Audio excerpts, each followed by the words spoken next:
Central por Tele 13 Radio. 7:38 en el estudio con la diputada Jimena Osandón, diputada y jefa de bancada de Renovación Nacional. ¿Cómo está, diputada? Buenos días. Hola, hola. ¿Cómo estuvo el 18? Bien, fíjate, estuvo rico, descansé y hice hartos puzzles. son las cosas que uno busca para descansar. ¿Y descansó? Porque entiendo que trabajaron mucho por lo de la acusación constitucional, ¿no? Son cambios. Lo que pasa es que el hecho de cambiar de aire ya es rico y claro, sí, pero no es lo mismo. No voy a decir que yo fui la que lo escribí porque no sería... Justo. Sería injusto, absolutamente injusto. En el fondo, otros trabajaron más que yo. Ya. ¿Y lo presentan hoy? Esta lista, sí, terminó. En el ¿Qué es fondo lo que se está presentan hoy? terminando. Exactamente. No, que se presenta un libro que en el fondo que es una acusación donde tiene 2 capítulos, que es contra 2 magistrados de la Corte Suprema. Ya, o sea, van 2 en la misma acusación. Claro, pero que son Vivanco y son Muñoz. Pero no quiere decir que se voten y que se tramiten de forma los doy por el mismo carril. Yeah. Hoy día, en el fondo, lo que hace, que se presenta, se supone, porque tiene que tener la firma, todavía eso falta, porque tiene que ser en persona. Luego se tiene que dar cuenta en la sala, y ahí empieza el camino, y ahí se separan, en el fondo. Tienen que hacer 2 comisiones. Y ahí se forman 2 comisiones. Sí, porque en el fondo, en este caso, son hechos diferentes. Y no es lo mismo algunas que han existido en el pasado, que eran varias personas las acusadas sobre un solo hecho. Y esto entonces toma caminos diferentes porque además existen tiempos y en estos tiempos la persona que primero se le avisa y luego esa persona tiene que contestar y esa persona tiene un tiempo para contestar y puede ser entre el día 1, el día 5 o el día 10 y ahí entonces ya la cosa se va diferenciando y luego nosotros en sala podemos hacer un solo voto, a diferencia de los senadores que pueden votar por capítulo, pero nosotros es un solo voto. Entonces puede ser que tú estés de acuerdo con la acusación A y no con la B y te verías obligado a votarlo en contra o a favor y cometiendo una injusticia o algo que tú no estás al día en la materia. Entonces es un proceso que parte, si bien parte junto, pero se va dividiendo. Ahora, nosotros no sabemos si el oficialismo va a presentar otras acusaciones constitucionales hoy día. Lo que se entiende es que sí, que lo que se supone es que a las 2 de la tarde van a presentar otros dos niveles, digamos. Podría ser, probablemente también. O sea, van a tener 4 en el fondo. Claro, pero podría ser contra... Pero es que puede ser que una se repita, podría ser Vivanco. Puede ser Vivanco, sí, es Vivanco y Matus. Y digamos, Matus, sí. ¿te fijas? Entonces, ahí ¿Qué pasa ahí cuando hay una misma persona con 2 acusaciones? Lo que pasa es que eso debería resolverse antes.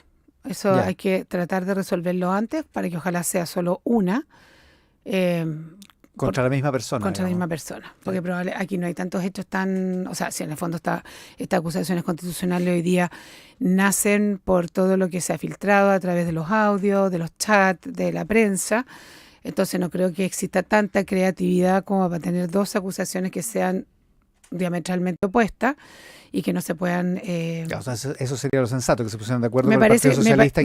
me parece que sería lo sensato, pero no hemos tenido las comunicaciones todavía, cosa que todavía puede ser y probablemente van a ser, lo vamos a conversar, pero eso sería lo más sensato. Ya, o sea, podríamos quedar en 3. Lo de Mario Garrosa, que en algún momento se discutió. Lo de Mario Garrosa sigue todavía, se está analizando. Lo que pasa es que en el caso de Mario Garrosa, bueno, partió en algún minuto, fueron 2 diputados los que empezaron a tocar el tema. Uno era el diputado Kaiser, en el sentido de que, pero enfocado en otro problema, que era como no haber terminado, no haber sido lo suficientemente diligente con el tema del reconocimiento de las personas que todavía están desaparecidas y que existen osamentas y ha sido un poco engorroso ese sistema. Y por otro lado está la proposición de Camila Flores, que también hace mucho más sentido, pero que hace relación con los nombramientos de notarios. Ya. Entonces, pero eso no ha avanzado todavía. No avanza todavía porque también encuentro que ya igual 3, 4 es suficiente, y lo cual no quiere decir que lo otro no venga, porque si tiene que venir y si vamos a dar una fuerte... No, esto no es por dar una señal, ¿no? Esto es por lo que corresponde, porque hay ciertas cosas... O sea, si corresponde se va a presentar. Claro, si corresponde se va a presentar porque hay cosas que no se pueden resolver al interior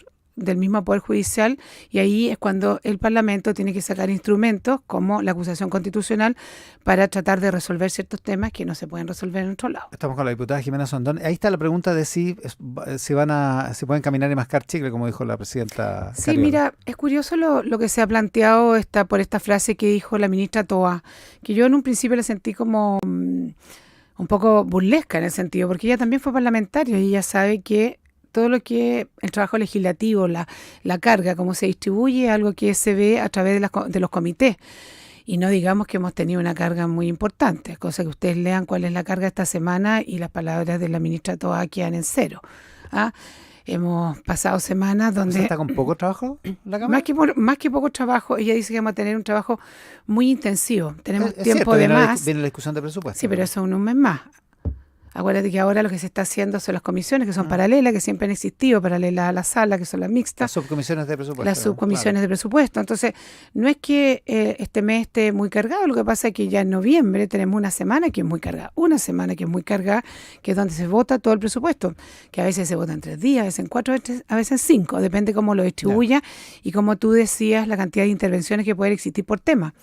Entonces... O sea, no es para tanto. Yo no encuentro que sea para tanto. Entonces, no, mira, es que viene eutanasia. Eutanasia viene en tercer trámite. Entonces, tampoco es tanto.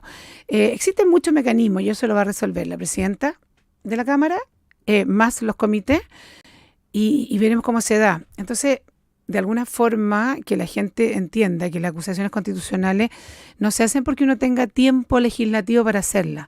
Las acusaciones constitucionales aparecen por las circunstancias.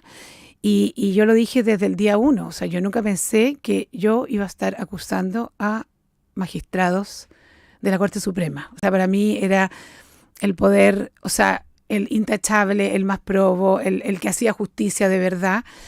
Y es muy fuerte tener que hacer esto. Pero bueno, se amerita y si todo esto va a tener otro tipo de consecuencias, no solo las consecuencias personales que puede tener una acusación constitucional, sino también que existan reformas para los nombramientos, para de verdad llegar a tener una independencia de poderes, porque claramente la independencia de poderes no estaba siendo tal.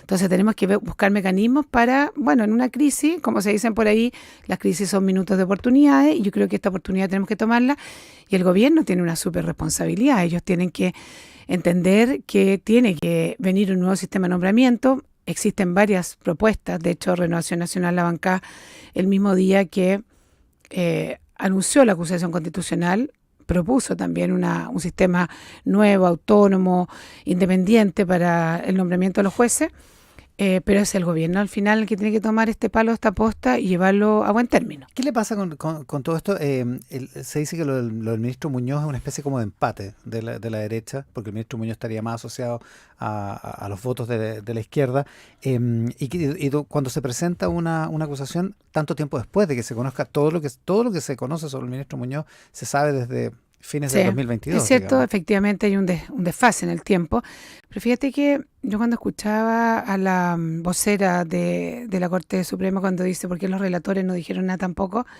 y usó una palabra que no me acuerdo exactamente, pero era como algo como del cargo, era como una reverencia al cargo, fue una cosa así lo que ocupó. Nosotros también de alguna forma nos pasaba un poco lo mismo, O sea, lo mismo que te dije, para mí era increíble, impensado que alguna vez podría estar presentando alguna acusación, entonces de alguna forma uno decía, no, pero son ministros de la Corte Suprema, esto no puede ser. ¿Cómo hacer eso? ¿Cómo hacer eso? Es tan obvio, es como tan básico. ¿Y es lo de Vivanco lo que hace caer el castillo naipes? Yo diría que es Vivanco lo que dice, ¿sabes qué más? Esto ya no es solo un hecho, sino que tal vez existe una conducta bastante más reiterativa y empiezan, bueno, se suma inmediatamente. Yo personalmente hablé con el diputado Aedo cuando él dijo hace una semana atrás de la posibilidad de una acusación constitucional contra ya el ministro Matus. Y yo le dije, pero bueno, ¿por qué no contra Muñoz? Yo digo, bueno, es que no teníamos la información, o sea, no la tenían clara. Pero bueno, hoy día uno dice, bueno, existen conductas que son reiterativas, que no son las óptimas, no son las que deben estar en este poder. Todos los poderes son importantes, pero aquí estamos hablando de la justicia, ¿no? De la justicia que nos llega a todos. Y bueno, y si no hay causal, no avanzará la de Muñoz. Pero no es un empate.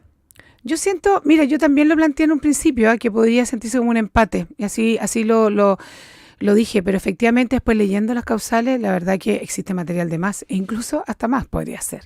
Entonces, ¿Más en el caso bueno, porque es bastante obvio, porque existe una declaración de una persona de de la inmobiliaria? de la inmobiliaria, donde dice que efectivamente le dijo esta información de su padre, de parte de su padre.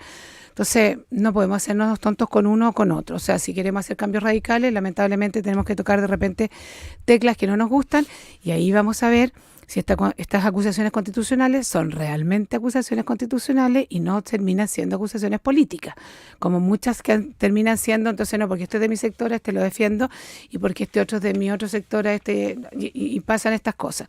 Yo espero que esta vez mostremos de alguna forma sensatez, madurez política o lo que sea, para que realmente, como dijo en algún minuto Evelyn Matei, caiga quien caiga. Estamos con la diputada y jefa de bancada de RN, Jimena Osorno. A propósito de lo de Evelyn Matei, el candidato a alcalde por Providencia, Jaime Belolio, en una entrevista ayer en La Tercera de Eugenia Fernández, dice, cuando Matei dice que Matei, a propósito del caiga quien caiga, tiene toda la razón. Esto tiene que ser así. Y a propósito de Andrés Chadwick, dice que le tiene mucho aprecio, pero que tenemos preguntas y creo que las tiene que contestar en la sede que corresponda. ¿Es deseable que también hiciera una explicación política? Le preguntan. Es deseable, dice, y han aparecido cosas que en fin, que tienen que contestar, preguntas que tienen que contestarse. ¿Qué piensa usted?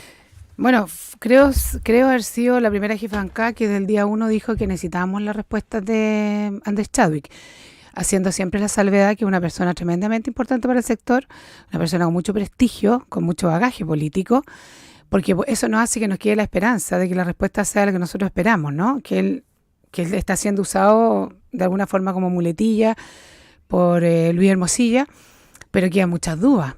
Y nosotros no podemos, sobre todo los que somos de segunda fila, seguir respondiendo sobre hipótesis, sobre supuestos, porque además pueden ser muy injustos, porque no sabemos efectivamente cuál fue la relación exacta de Chadwick con Hermosilla. Se saben que compartían techo, que se conocen, que son amigos, muchas veces mi querido amigo, pero de ahí mi querido amigo, no necesariamente la parte profesional va a tener esta cantidad de defectos, digamos, que como abuelo pájaro uno va viendo en esta relación, en estos chats, pero también es Andrés Chadwick el que nos tiene que decir, mira, esta era mi relación, y no haría un favor político, porque esto ya pasó de lo judicial a lo político, tremendo al sector.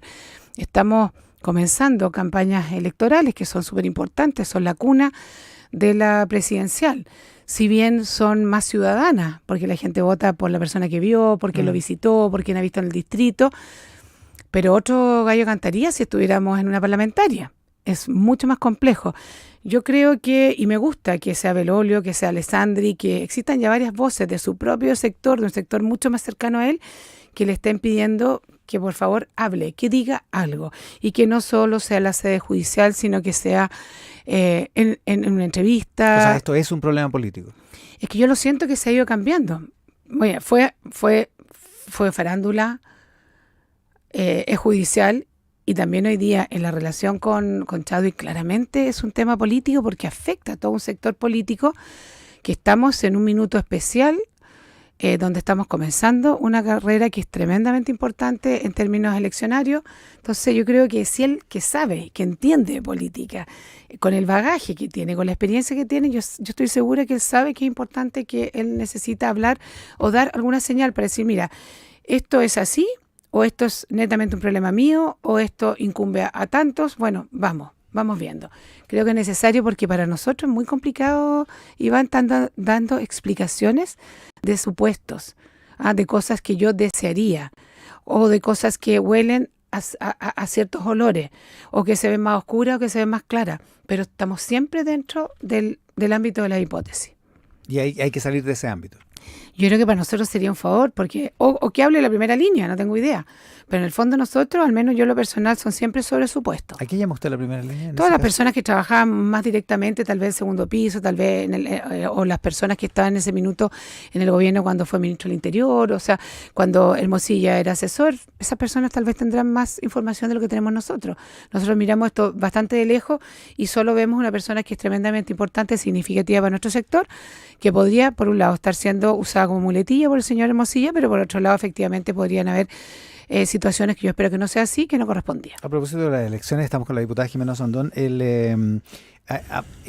La Juventud Republicana aprovecha el 11 de septiembre para publicar un video conmemorativo, en su caso, del golpe de Estado, y lo aprovecha en clave electoral diciendo que hay que votar por candidatos republicanos para evitar que se repita lo del 73, digamos. ¿Qué le pareció esa controversia? Y el video primero, ¿qué le pareció? A ver, a mí me llamó mucho la atención el video, justamente porque está hecho por jóvenes. Entonces yo tengo dos apreciaciones. En lo personal, creo que la juventud tiene que escribir su propia historia. Está bien conocer el pasado, pero hacer tuyo el pasado me parece que es algo que no corresponde. Es una mochila que yo le he ido cargando a una juventud que creo que no corresponde. Ahora, cuando uno mira ese día, efectivamente hay que reconocer, mucha gente celebró, porque no digamos que el gobierno de Salvador Allende era un gobierno donde estaba todo el mundo feliz, pero ahí a tenerlo como ícono, después de todo lo que uno sabe con el tema de las violaciones de los derechos humanos, yo creo que no corresponde. O sea, esa juventud se está perdiendo una parte que es tremendamente importante en la formación de una persona, que es la crítica, ¿no? Que tú no te puedes tragar todo lo que te digan, sino que tienes que ser crítico también a la historia. Y yo espero que las personas vayan entendiendo eso. Yo siento que de alguna forma republicano puede ser que dé un batatazo, no tengo idea, pero yo siento al menos que ha ido cayendo, es cosa ver la popularidad de José Antonio Kast en la encuesta. Republicanos tuvo una tremenda oportunidad con el tema de la Constitución. Creo que esas mismas actitudes fueron los que terminaron mermando esa posibilidad. Y yo insisto, a mí me parece que no corresponde que sigamos hablando con algo que pasó hace tanto tiempo, que tiene que estar en nuestra memoria, tiene que existir reparación, pero también tiene que existir un juicio crítico. Está bien, no podemos pensar que fuimos, porque yo te lo digo, o sea, en el caso nuestro fue un alivio, nosotros vivíamos en el campo, estaba el tema de las tomas, o sea, fue un término de una situación que era tremendamente compleja y diaria para la familia. Pero después, mirado la historia para atrás, con toda la información que existe hoy día, uno no puede desear que eso se vuelva a repetir en Chile. Y hay una controversia en la derecha, porque lo que se dio esta semana en las cartas del Mercurio fue una controversia, básicamente entre dirigentes de Bópoli y Axel Kaiser, que está un poco más a la derecha del Partido Republicano incluso. ¿Hay una controversia real en la derecha? Yo creo que en eso sí existe una controversia y en eso tenemos que avanzar, y por eso que yo creo que nos falta relato. Porque vámonos más a una historia más cercana, vámonos al 18 de octubre. O sea, nosotros tenemos que reconocer de alguna forma que existen personas, o sea, que había un Chile que no estaba conforme. No estoy hablando de la destrucción. Yo me quedo con esa manifestación gigante que existió el 25, creo que fue del mismo mes. Una semana después, claro. Una semana después, la parte más luminosa. La parte luminosa, donde salió muchísimas familias de Chile sin destruir, pero a decir, queremos cambios. Entonces yo creo que tenemos que remitirnos al 18 de octubre, a reconocer que efectivamente existen desigualdades en nuestro país, que además nosotros tenemos muchas herramientas para poder solucionarlas, pero no podemos seguir diciendo que fue un estallido delictual. Efectivamente, existió mucha delincuencia que se aprovechó de la situación, pero mucho tiempo antes nosotros muchas veces dijimos existe desconformidad, existe desigualdad. La gente se sigue levantando a las 5 de la mañana para ir al consultorio. No puede usar las carreteras porque los taxis son muy caros. O sea, existió muchas personas que vieron llegar un desarrollo, pero que no pudieron subirse a ese desarrollo.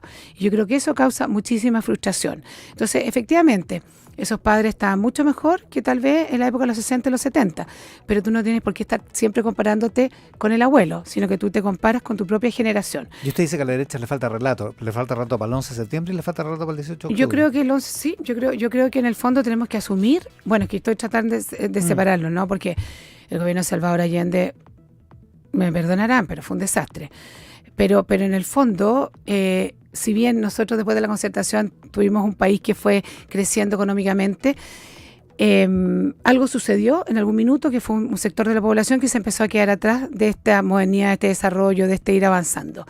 Y yo recuerdo yo hice un MBA en la Universidad de los Andes y tuvimos una charla magistral con Méndez y él nos mostró una curva con Roberto, una curva de, no sé si la palabra era felicidad, pero como de bienestar, ¿no? Y decía que era siempre cuando la persona más rica estaba más contenta, el pobre también estaba más contento, y era una cosa que subía y bajaba de igual forma. Y él nos dice en ese minuto, y esto fue como el 2010, dice, Pero hay algo que ha sucedido hace unos años que yo no tengo respuesta, pero hoy día el pobre está cada vez más descontento y el rico está más contento. O sea, como que se abría esta curva. Y esas son las respuestas que nosotros tenemos que buscar. ¿Por qué sucedió eso? ¿Por qué se nos quedó un sector atrás?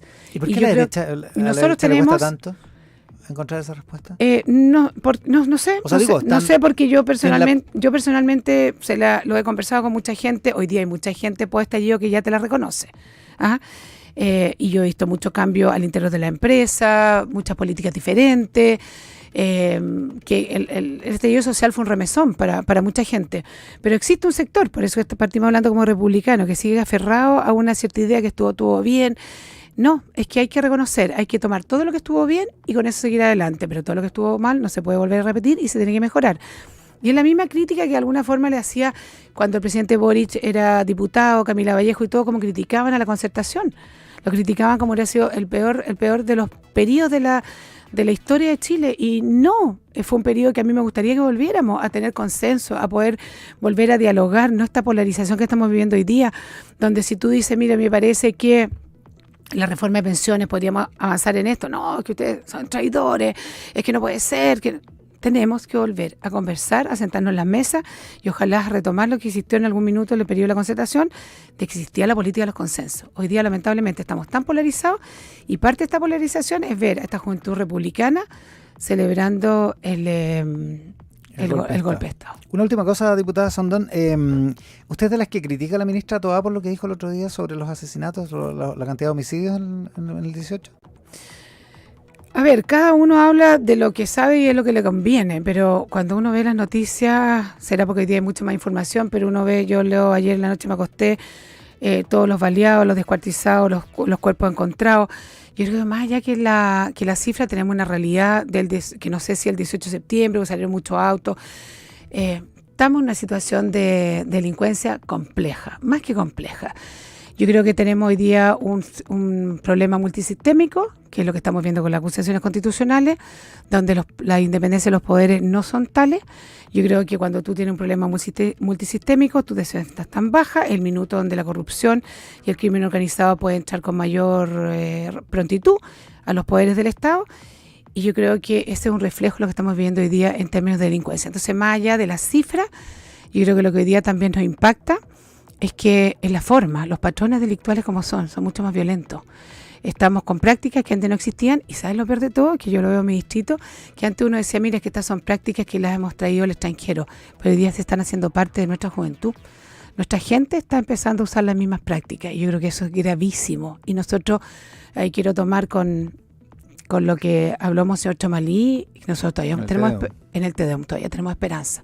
Tenemos esperanza de la juventud, de los políticos, del Poder Judicial, de las Fuerzas Armadas, tenemos esperanza. Pero ojalá ese periodo de esperanza se transforme en algo y no caigamos por estar en estas discusiones estériles, ¿no? Que si el número, que no el número, no sé qué. ¿Ah? Creo que hay una realidad, las encuestas lo dicen, los chilenos han cambiado su forma de vida, ya salen mucho más temprano, todos tienen temor de que los asalten, etcétera, etcétera. Eso no es invento, la sabiduría del pueblo siempre es grande. Frente a esos temas tenemos que sentarnos a conversar transversalmente y no ideológicamente ni románticamente, sino que tenemos que hacer todo lo posible para que esto se pueda revertir. Con la diputada Jimena Ossandón, jefa de bancada de Renovación Nacional, esta mañana aquí en Mesa Central. Diputada, muchísimas gracias por la gentileza de estar acá. Bueno, muchas gracias a ustedes por la invitación. Una pausa, estamos de vuelta con el Rat Pack.